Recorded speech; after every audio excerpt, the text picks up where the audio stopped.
Kratko.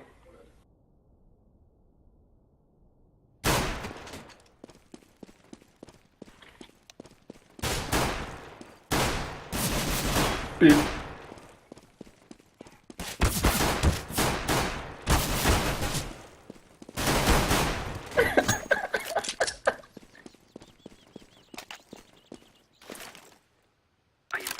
Kuću će doći, brate.